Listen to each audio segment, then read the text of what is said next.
नमस्कार, news flash में आपका स्वागत है। बढ़ते हैं आज की ताज़ा खबरों की ओर।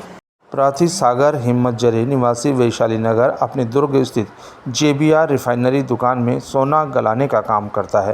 प्रार्थी ने थाना सोपेला में रिपोर्ट दर्ज कराई कि 25 जुलाई को अपनी दुकान से सोना अपनी स्कूटी की डिक्की में रखकर 9 बजे खाना खाने अंसारी बिरयानी सोपेला आया था। अंसारी बिरयानी की दुकान के बाहर स्कूटी खड़ी कर अंदर खाना खाने गया।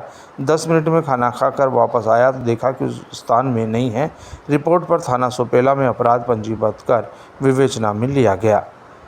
पुलिस टीम द्वारा घटनास्थल का निरीक्षण कर आने जाने वाले रास्तों में लगे CCTV कैमरों के फुटेज प्राप्त कर फुटेज का सूक्ष्मता से अवलोकन किया गया, जिसमें घटनास्थल पर एक मोटरसाइकिल में सवार होकर आए 2 रेनकोट पहने व्यक्तियों के द्वारा चोरी की घटना को अंजाम देना परिलक्षित हो रहा था। इसके आधार पर आरोपियों की पतासाजी करने के लिए टीम द्वारा विशेष सूत्र लगाए गए। तभी विशेष सूत्रों से पता चला कि बाइसेप ओवरब्रिज के नीचे नर्सरी के पास 2 व्यक्ति आपस में सोने के बंटवारे की बात कर रहे हैं। सूचना पर टीम द्वारा मौके पर पहुंचकर घेराबंदी कर 2 व्यक्तियों को पकड़ा गया। सघन पूछताछ करने पर अपना नाम नरेश सोनी और आनंद सोनी बताया। पूछताछ में आरोपियों द्वारा 25 जुलाई को अपने परिचित सागर हिम्मतजरे के पास रखे सोने को चोरी करने की नीयत से उसका पीछा कर सुपेला अंसारी बिरयानी के सामने स्कूटी एवं डिक्की में रखा सोना चोरी करके सोने को आपस में बांट लेना बताया। दिनांक 25 तारीख की दरमियानी रात करीब 9 बजे के आसपास सुपेला थाना क्षेत्र के अंसारी बिरयानी के दुकान के पास से एक स्कूटी गायब हुई थी, जिसमें करीब 50 लाख के सोने का जो बेक्स होते हैं उनके गायब होने की रिपोर्ट दर्ज कराई गई थी।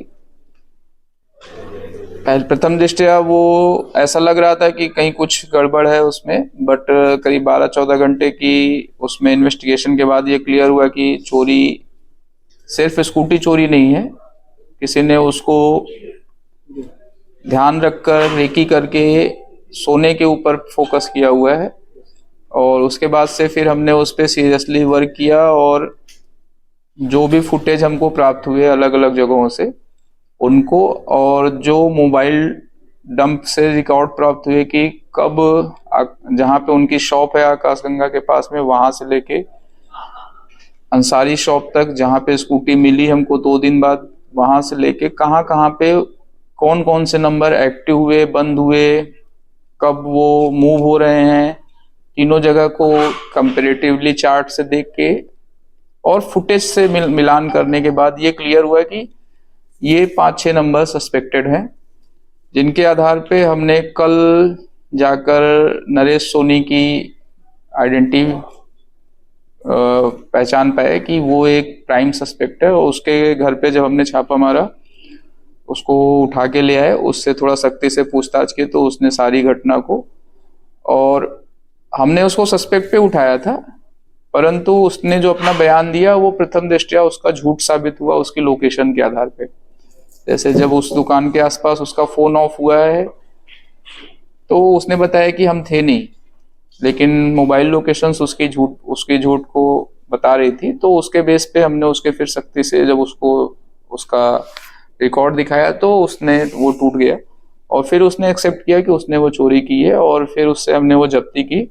उसने जब उसको हमने वो दिखाया कि बाइक पे ये दूसरा तुम्हारे साथ कौन है, तो उसने बताया कि दूसरा आनंद सोनी है और वो सीहोर गया है, जो कल सुबह शायद लौटेगा। तो आज सुबह हमने उसको दुर्ग रेलवे स्टेशन से दूसरे आरोपी को भी गिरफ्तार किया है। और इस पूरे प्रकरण में जितना भी मशरूका चोरी हुआ था उसको पूरा जब्त किया है और प्रॉपर वैधानिक कार्यवाही, लीगल एक्शन इस पे जारी है। और जो भी इस पे और भी एविडेंस थे हमने उसमें कोशिश की है कि प्रॉपर उनका जब्ती हो सके और वो मिल जाए। सबूत मिटाने का इनके द्वारा प्रयास भी किया गया था, तो उन सब धाराओं में इनके खिलाफ लीगल कार्यवाही की जाए। कारण क्या बताया?